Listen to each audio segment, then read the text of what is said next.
It's a common sense recap of the big stories. It's Katz and Cosby on 77 WABC. Joining us now is Congressman Mike Lawler of the great state of New York. Congressman, your reaction, first of all, to President Biden. Everybody's talking about it today. Well, President Putin and Vice President Trump certainly listening to the press conference. Look, it's obviously it's sad. You're watching the decline of someone who's been in office for nearly 50 years. And, you know, Democrats and the media gaslit the country for years now about his cognitive abilities. And, you know, obviously the American people saw what they saw over 2 weeks ago during that debate, and you can't unring that bell.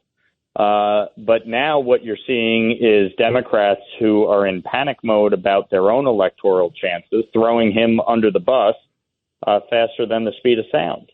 You know, and you know that's really what this is coming down to now, because they're seeing the polls start to come back in these swing states and swing districts, and so the calls for him to step down are growing louder and louder. You know, I think about what a contrast it is now, because yesterday was supposed to be the sentencing date for Donald Trump. Of course, the Supreme Court said, look, there is immunity. There is some form of presidential immunity. A lot of the stuff got delayed. And look at what a difference a few weeks make. And now we're heading into the RNC.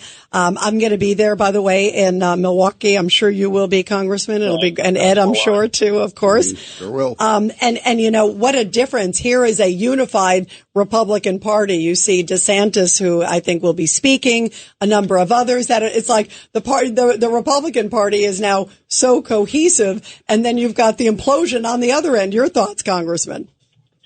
Well, obviously they're in full-fledged panic mode about trying to get President Biden to drop out of the race.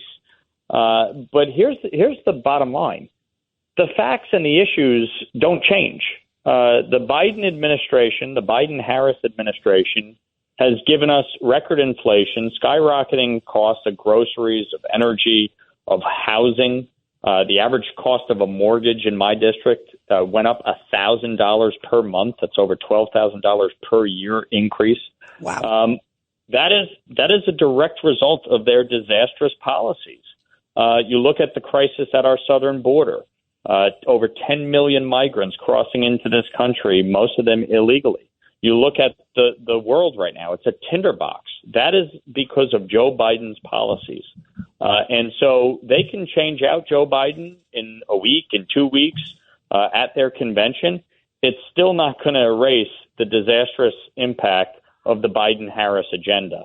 And, you know, ultimately, the one other thing I'd say is, if they try to jump, let's say Joe Biden does stand down, and they try to jump over Kamala Harris, their party will implode.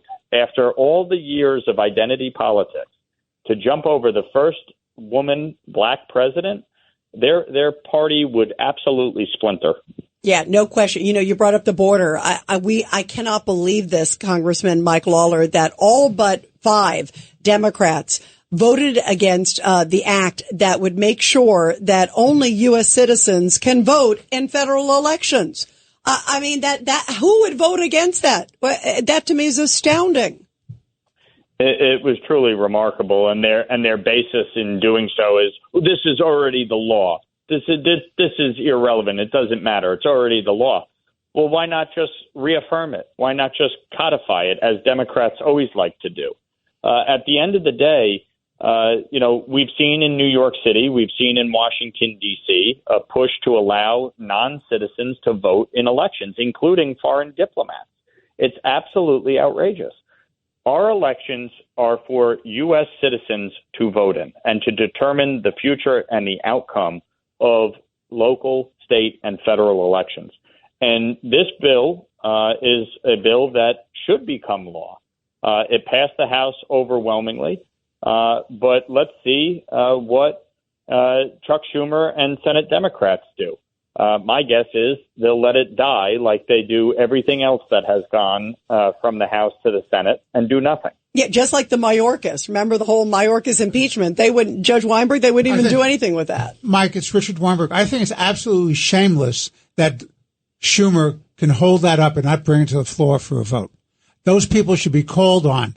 All 100 senators should be called on to vote, and they should vote the right way to make sure that only citizens vote in federal elections. What do you say? This is what Chuck Schumer does. I mean, my bill, the Anti-Semitism Awareness Act, to combat anti-Semitism on college campuses, passed the House 320 to 91, and Chuck Schumer, the highest-ranking Jewish official in American history, sitting on the bill because of politics, because he's concerned it'll divide Democrats.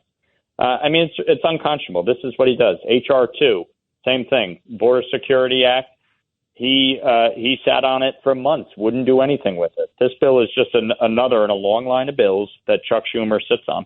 Well, you get the word out of here's all the ones who said we don't need to make sure that only U.S. citizens vote. I mean, that list should be out there far and wide for everybody to see. Every American cares about election integrity. So every New York Democrat voted against prohibiting non-citizens, prohibiting illegal immigrants from voting in our elections. Wow, I'm glad you're getting the word out. Thank you so much. Congressman Michael Lawler, we'll see you in Milwaukee. Thank you. Absolutely. Look forward to it. Me too. Thanks so much.